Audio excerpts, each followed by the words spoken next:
nothing more than misdemeanor offense against you. That's what they had against me, right?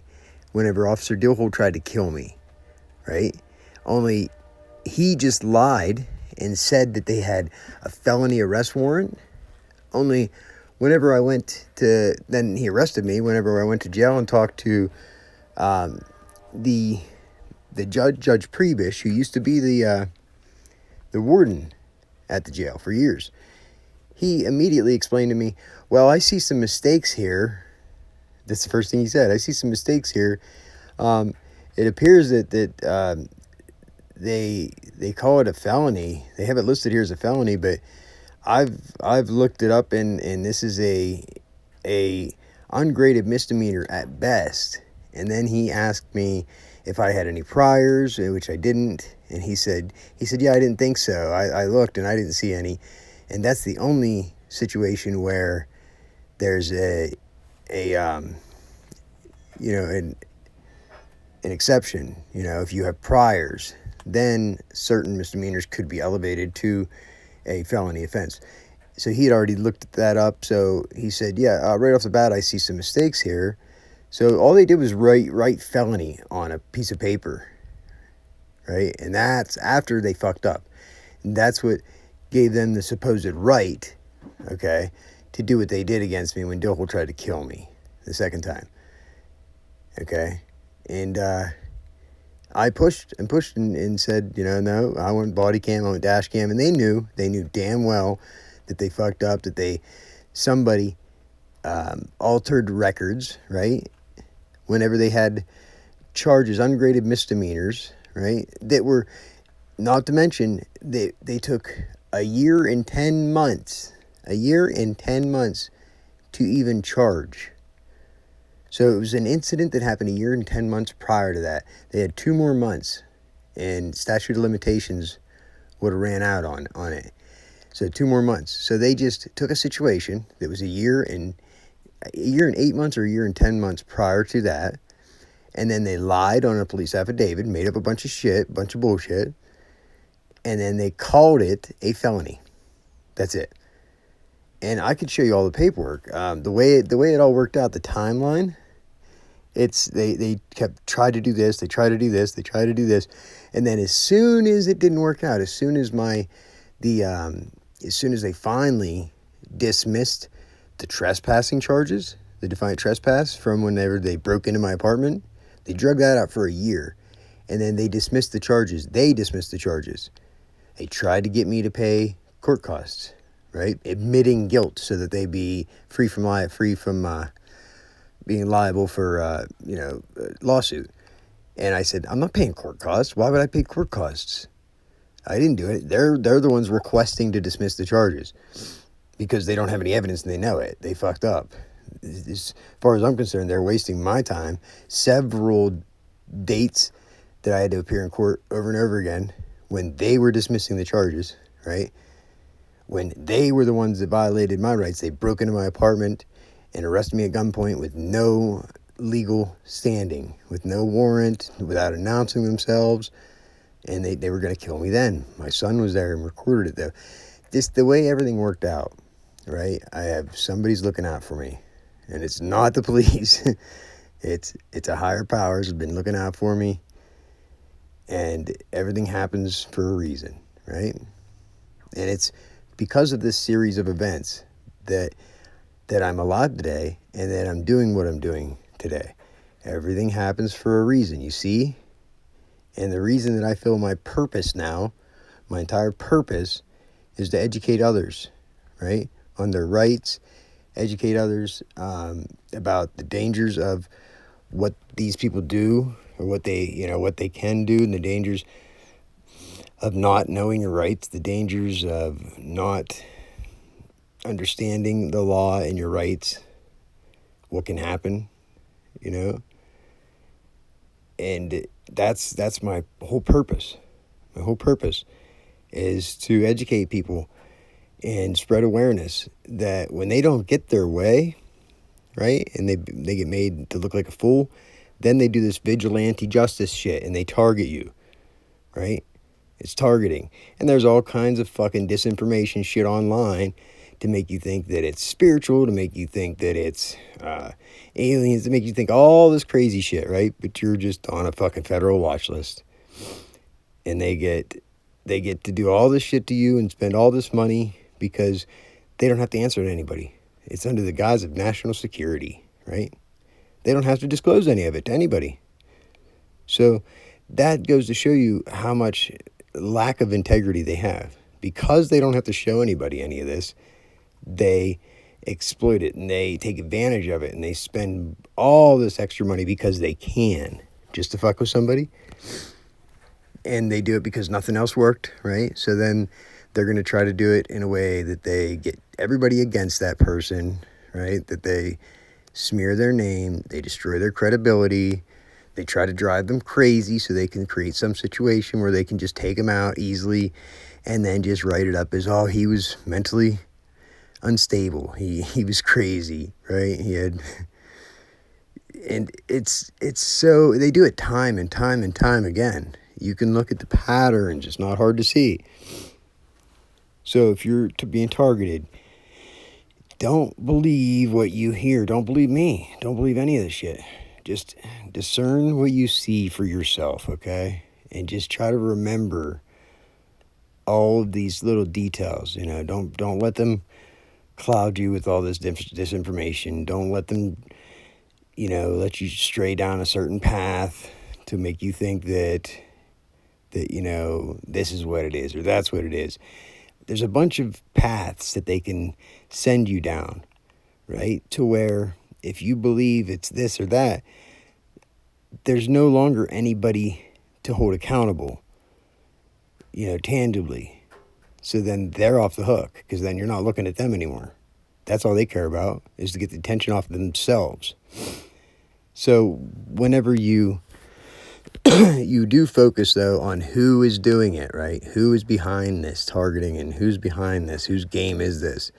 Law enforcement, okay?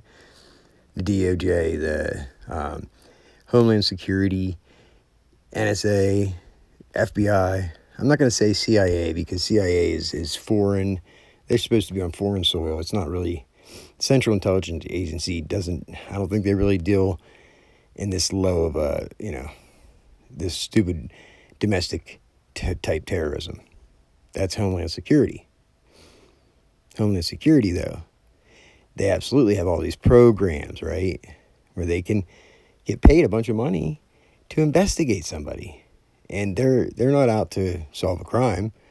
No, their investigation is just to gain information. And then a bunch of people get in on this and they realize how much it's a money grab. They realize how much of an opportunity there is there to grab more money, more taxpayer dollars, and spread it around to their family and friends and everything, as long as they can keep an open investigation. And they have to keep getting information. They have to keep creating these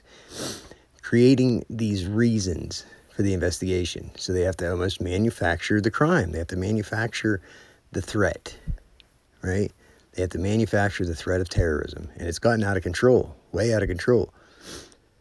And there's a lot of people that know this. They know that that's what it is, but they're operating under a system where they can't, you know, there have been whistleblowers, right? And what happens? They get targeted, right? The whistleblowers get targeted. They get their lives destroyed. They get their names smeared, and they get a target on their back, right? Because the people doing it, the way that the system is designed, right? It's designed to exploit people's weaknesses and fears, you know, people that are in that system. They corrupt them. Once they corrupt them, then they use that against them, you know, and they that keeps it all under wraps so that they maintain the power, right? They maintain the power in the narrative. So, trust me, it's real easy to see once you look for it. I mean, and there's no going back. Once you see it, you see it. You can't go back. You can't unsee what you've seen. I can't wake up tomorrow and say, nah, you know what? I think they're good. I think they're all good. And I've just been wrong. No, it can't happen because I can't unsee the shit I've seen. I can't You can't forget about everything that they've done and everything that I've seen, you know. And they to this day, in my situation, nobody held accountable. Matter of fact, I say about like Jason Owens, right? Was with Dillhole, and he's the chief of police of Hastings now. And I say about him being accompanying Dillhole when they tried to kill me the first time, right? And he's now, he used to be a state police, now he's a town cop, and so he's part of this, right? And what do you know? Like yesterday, I go to the Dollar General, and in line, right behind me in the Dollar General, could be a coincidence. Could be a coincidence. But what do you know? Right behind me in the Dollar General in line is Jason Owens' dad, right? Now, I didn't say anything to him. He didn't say anything to me. I'm not going to do that in public. I'm not going to confront people in public. That's what they want you to do. They want to intimidate you and shit. So it could be a coincidence that Jason Owens' dad happened to be right behind me in line at the dollar store whenever I was leaving. But I wouldn't be surprised if it was by design. You know, these little things they do as intimidation tactics to get you in the mindset that it doesn't matter where you go, they're going to have somebody following you. Somebody, you know, they're going to create a scenario at some point where they can take you out, right? So I'm no longer afraid. I don't care. I've realized my life is not my own. I'm here for a purpose, and I just do what I feel I need to do, and in doing so, I've been protected along the way. I can see it. You know, people that come against me, I see it. Bad things happen to them. Just bad things that can't be explained, you know. Call it acts of God, whatever. I see these bad things happening to people that come against me. When are you guys going to realize that what I'm doing is the right thing? And when are you guys going to realize that if you are one of these people that are like coming after me, when are you going to wake up and see everything for what it is and realize that you're on the wrong side? When's that going to, I mean, if it doesn't happen, then you're just destined to become a part of the lesson, right? Part of the lesson that needs to be learned by so many people. Okay, believe me, I'm not perfect. I'm sure I have lessons that need to be learned still. I'm not perfect by any means. But when it comes to what I'm talking about right now, right here, I'm right. Sorry, but I'm right. And nobody can say I'm wrong. Go ahead and try. You sound like an idiot. You know what I mean? And you expose yourself. If you say I'm wrong on this, and that I'm just like, what? I'm out for attention, or I just hate cops or something? That's bullshit. That's an excuse. That's not the truth at all. So I realize, you know, this is what I'm supposed to do, you know. So I'm not going to keep getting caught up in the targeted individual thing, right? Oh, look at that, no connection. It says on my phone. I don't know why. I should have a connection right now. I have internet. I should have Wi-Fi. But anyway, I'm not going to get caught up in the targeted individual crap anymore, right? Because that's something that was created by them to get you trapped in this, you know, in a label, into a little box. Because it's easier to discredit you if you're a TI, right? Easier to discredit you if you say you're being gang stalked, right? Because that term was created, right, to become something that they could create the narrative around. Because they designed it so that the general public looks at it with ridicule. They look at it like, oh, gang stalking. Oh, yeah, a bunch of crazy people who broke the law. A bunch of crazy people, the cops are, yeah. People with half a brain look at it like, oh, you're being gang stalked. You must have done something wrong, right? You must have done something wrong if you're being gang stalked. Because that's something it's like they know. That's something that law enforcement does, is like a vigilante justice thing. So you must have done something wrong, or they wouldn't be gang stalking you, right? So don't believe everything you hear. Don't believe anything you hear. And only believe half of what you see. Do your own research. Okay? Trust but verify. It's so important that you can trust but verify. It's so important that you verify what you've heard or what you choose to accept as the truth. Make sure you verify it first.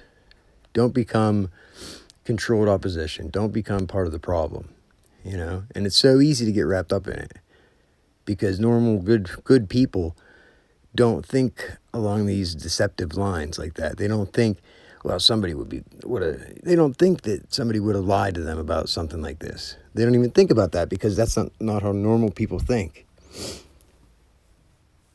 Deceptive, evil people, they know that they can lie to people like this and people will just believe it because they don't even think to themselves that people are capable of just blatantly lying to somebody about something like this. They don't think about that. That's hard to fathom, right? That people that are cops and first responders and, heroes, right? They don't think that these people are just going to make something up about somebody and lie. They think if a cop or somebody's saying it, it's got to be true. Why else would they say it? They wouldn't lie, right? They're cops. They're good people. So if you are one of these people that you think that if a cop's after you or if they have a warrant or anything that you must have done something wrong, you got to wake up. Look into all these situations. There's so many testimonies of people that are innocent that have just been lied on, right? That where these criminal police, right? The criminal, corrupt police have just bold-faced, blatantly lied about them. And they have manufactured the crime. And they just use people as a scapegoat. They're sick, evil motherfuckers. And their karma will come. Their judgment will come. It's not by me. I'm not the judge. I'm just, like I said, my life is not my own. I'm here to, for a purpose. And I'm just following my path. Okay? And as long as I'm following my path and stand in my truth, my light, right? I can't be stopped. You will not stop me. You will never stop me. You can never stop me. And if you think that you can, if you think you will, you're gonna, I'm sorry, but you're gonna have a rude awakening. You have another thing coming. You're gonna realize at some point you'll wake up and say, maybe I should stop doing this. Maybe this is the reason that all this bad shit's happening to me. Maybe he's right. Maybe, how many bad things have to happen to you for you to wake up and realize that it's because of what you're doing. Okay? It's because of who you're coming after, right? It's your intentions, right? Your intentions. Listen, you think your intentions are private and that there isn't a higher power that knows? The universe knows your intentions. And when you have these bad, evil intentions, it's against universal law. And guess what? You will be judged. Your intentions, right, are what determine, if you have good luck or bad luck. Put it that way. Good karma or bad karma. If you have good intentions, the truly good intentions, okay, then you shouldn't get the bad luck, right? You really shouldn't get the bad karma. And if you have truly good intentions and you speak on it, you speak openly about your true intentions and you just do it with no fear, then you should see the good luck. You should actually see the karma manifesting in reality for you. It'll be like, it'll be almost like divine, like everybody that comes after you, something will get in their way. It'll stop them. And it's like something is just lighting the path for you and leading the way and letting, helping you along the way. It's your light that's lighting the path. And you get your light and your power from your divine purpose, from your purpose. So live in your light. If you feel like you should do something, if you have that, that intuition, that gut feeling, you get that feeling like you should do something, you should act on something. Not a reaction, not an emotional response or reaction, but one of these deep feelings, like strong urge that you should do something. You should probably do that. Whatever that is, you should probably do that thing. And it's important to be able to determine the difference between an emotional, urge to do something, right? A reaction, and one of these deep urges, these deep universal, higher, if you're being guided and urged from a higher power, it's a different feeling. So you know what I'm talking about when I say, if you get one of these deep urges to do something and there's no explanation of why, it's not because it's like a temptation. It's different than a temptation. It's just a deep, strong urge to act on something, and you can't explain why. You don't know why. It's not normal. That's what I'm talking about. That's the things you probably act on, and then you'll figure out why after. You'll see after. Later on, you'll say, oh, that's why I was supposed to do that. Okay. Because trust me when I say everything happens for a reason. Everything happens for a reason. Everything. And you might not know the reason. You might not ever know the reason. But just trust that it is for a reason. And trust that it is all part of a divine plan. Right? Remember, time is an illusion. Past, present, future is just an illusion. The only thing that's real is now. What you do today, right now. So what are you going to do today?